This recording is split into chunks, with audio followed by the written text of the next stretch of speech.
Hello everyone, मैं हूं advocate Rahul Mishra. आज के वीडियो के थ्रू हम लोग समझने की कोशिश करेंगे उन 7 स्टेजेस के बारे में जिनका इस्तेमाल करते हुए आप अपने घर वालों का, माता पिता का, रिश्तेदारों, जीजा का नाम, बहन का नाम, भाई का नाम फॉल्स 498A के मुकदमे से हटा सकते हैं। यानी कि फर्जी मुकदमा जो आपकी पत्नी ने आपके जीजा, साले, भाई, बहन, बंधु, माता पिता के अगेंस्ट जो लिखाया हुआ है उससे नाम कैसे हटा सकते हैं, किन स्टेजेस पर हटा सकते हैं। 7 स्टेजेस में आज आप लोगों से डिस्कशन करूंगा।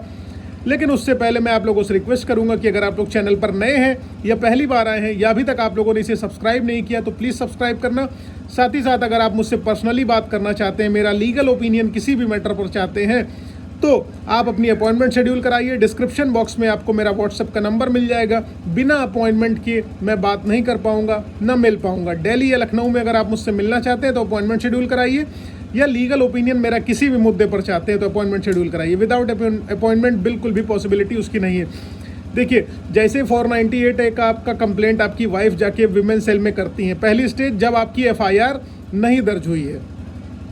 सबसे बड़ा प्रेशर आपके रिश्तेदारों और माता पिता का आपके ऊपर होता है कि देखो तुम्हारी वजह से मेरा भी नाम लग गया है। तो हस्बैंड सबसे ज़्यादा प्रेशर में आ जाता है। FIR दर्ज हो रही है तो एंटीसिपेटरी बेल में जाना होगा, क्वेश्चनिंग में जाना होगा, दुनिया भर की चीज़ें। अंतोगत्वा एंड में क्या होता है, हस्बैंड का ही हैरेसमेंट होता है इसमें। अब पहली स्टेज की अगर हम लोग बात करें, जब आपकी FIR दर्ज नहीं हुई है, विमेन की एप्लीकेशन वो दहेज की लेके जाती हैं पुलिस स्टेशन में, वहाँ से आपकी ट्रांसफ़र कर दी जाती है एप्लीकेशन को काउ सेल में, कि क्राइम अगेंस्ट वुमेन सेल में, यानी कि वुमेन सेल में आपकी एप्लीकेशन को ट्रांसफ़र कर दी जाती है। फिर वहाँ पर क्या होता है, कोशिश करी जाती है पत्नी को समझाने के लिए तो कॉम्प्रोमाइज़ और सेटलमेंट हो सके, ऐसी कोशिश करी जाती है। तो इस आधार पर जब कॉम्प्रोमाइज़ और सेटलमेंट नहीं हो पाता है तो वहाँ पर बातचीत से लगता है कि पत्नी जो है सारा का सारा प्रॉब्लम उसको सिर्फ अपने हस्बैंड से है, उसने बाकी लोगों का नाम सिर्फ हैरेस करने के लिए डाल रखा हुआ है। तो वहाँ पर कोशिश करी जाती है कि उन लोगों का भी नाम जो है हटा दिया जाए जिन लोगों का नाम फर्जी में डाला गया है। लेकिन अगर वहाँ पर पत्नी रेडी नहीं है, अगर वो अपनी कंप्लेंट के आधार पर ही FIR दर्ज कराना चाहती है तो उसकी FIR एज इट इज़ दर्ज हो जाएगी। वहाँ पर आप नाम नहीं हटा पाएंगे। अगर पत्नी मानती है तो नाम हटाया जा सकता है। देखिए, काउ सेल में जाने का मतलब ही बेसिकली यही होता है कि अगर महिला वहाँ पर चाहेगी तो FIR होगी, अगर वो नहीं चाहेगी तो FIR नहीं होगी। ठीक है। दूसरी स्टेज आफ्टर FIR आपके पास क्या ऑप्शन होता है, जब इन्वेस्टिगेशन करनी होगी तो आपके मैटर को लेके एक IO असाइन होगा, दरोगा एक असाइन किया जाएगा, इन्वेस्टिगेटिंग ऑफिसर। उसको आप सबूत दे सारे के सारे कि जिन लोगों का नाम डाला गया है वो यहाँ रहते ही नहीं, मेरी माता पिता से सेपरेट लिविंग है, मेरे भाई और उसकी वाइफ का नाम डाला गया, उनके किचन्स अलग हैं, हमारे किचन्स अलग हैं, हम दोनों अलग अलग कमाते खाते हैं, हमारा एक दूसरे की मैट्रिमोनियल लाइफ में कोई भी लेना देना नहीं। मतलब अगर माँ बाप हैं तो हम माँ बाप से अलग रहते हैं, 100 किलोमीटर दूर कहीं नौकरी कर रहे हैं, मेरा भाई कहीं और नौकरी कर रहा है, हम सब अलग अलग रह रहे हैं, तो हमारा नाम फालतू में हमारी वाइफ ने डाल रखा है। अगर IO को आप अप्रोप्रिएट एविडेंसेस दे देते हैं कि जब आपकी घटना कारित होना आपकी पत्नी बता रही हैं और उस दिन आप और आपके परिवार वाले उस घटना के दौरान मौजूद नहीं थे, तो IO आपका नाम हटा सकता है। अब IO चाहे तो नहीं भी हटा सकता है। IO के पास ये पावर होता है कि वो नाम चाहे तो हटाए या चाहे तो ना हटाए, फर्दर कंप्लेंट को आगे बढ़ा दे। अब IO मान लीजिए 3rd स्टेज पे आते हैं, नाम हटाने से मना कर दे रहा है, आप सारे के सारे अप्रोप्रिएट एविडेंसेस भी दे रहे हैं, सारे सबूत दे रहे हैं, आपको लग रहा है कि IO बायस्ड है, IO लड़की वालों का ही समर्थन ले रहा है, या पैसे खा के बैठ गया है, लड़के वालों के समर्थन ले रहा है, मतलब IO की कंडीशन में दोनों की तरफ मैं बता रहा हूँ। तब आपको क्या करना है, अब मान लीजिए IO आपकी प्रॉब्लम्स को नहीं सुन रहा है, आपकी बात सुन नहीं रहा, तो आप उनके सीनियर ऑफिसर को, ACP को उनके अप्रोच करिए, उनको सारी प्रॉब्लम्स बताइए, फिर वो IO को इंस्ट्रक्शंस देंगे कि फर्दर कार्रवाई कैसे करनी है।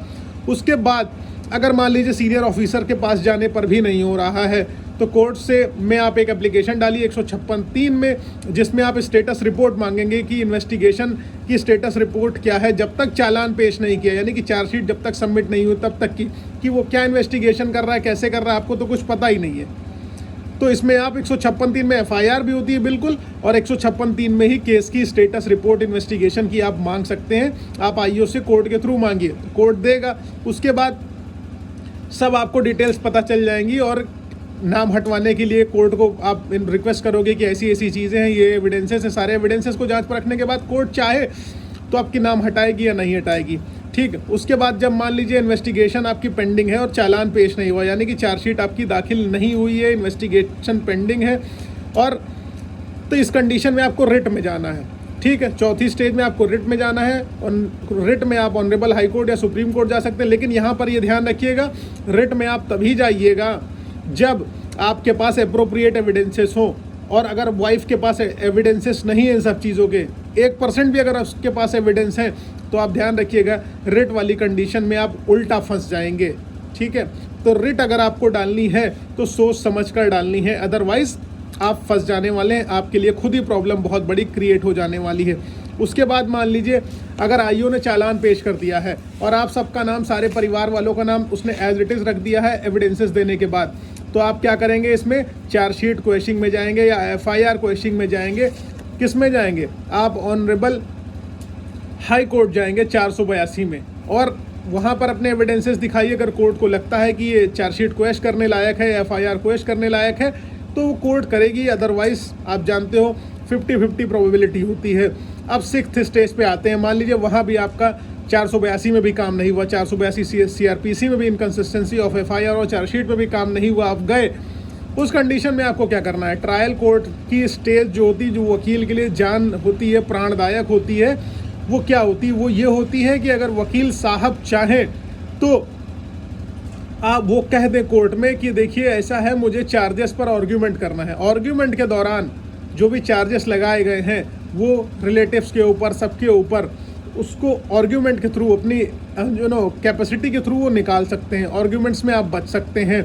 उसके बाद 7th स्टेज आती है, जब चार्जशीट, मान लीजिए हाई कोर्ट में भी आपको रेमेडी नहीं मिली और कहीं पे भी नहीं मिली, जब चार्जशीट का ऑर्डर आ गया है, तो चार्जेस का जो ऑर्डर आ गया है, तो चार्जेस के अगेंस्ट आप अपील में जा सकते हैं। और अपील में जाने के बाद ये सारी रेमेडीज अगर आप एग्जॉस्ट कर चुके हैं, तो आप जान लीजिए नीचे आपको कोई रिलीफ नहीं मिलने वाली, आईओ आपका कोई सपोर्ट नहीं करने वाला। इस तरीके से मैंने बता दिया 7 स्टेजेस की, जिनके तहत अपने रिश्तेदार और नातेदारों का नाम आप हटा सकते हैं। अगर कोई बात पर आप मेरा लीगल ओपिनियन, मेरा लीगल गाइडेंस चाहते हैं, कोई पिटीशन लिखाने में मेरी मदद चाहते हैं, या आपको सेक्शन 39 की एप्लीकेशन ड्राफ्ट करवानी है, लीगल नोटिस ड्राफ्ट करवानी, किसी भी तरीके की अगर आप मेरी हेल्प चाह रहे हैं तो अपॉइंटमेंट शेड्यूल कराइए, मैं आपकी मदद करने के लिए बिल्कुल रेडी हूँ। ठीक है, और उम्मीद है कि आप लोगों को वीडियो पसंद आ रहा है तो लाइक से सब्सक्राइब करना मत भूलिएगा। साथ ही साथ फेसबुक, इंस्टाग्राम, ट्विटर पर आप मुझे फॉलो करिए, डिस्क्रिप्शन में आपको लिंक मिल जाएगा। थैंक यू सो मच, जय हिंद।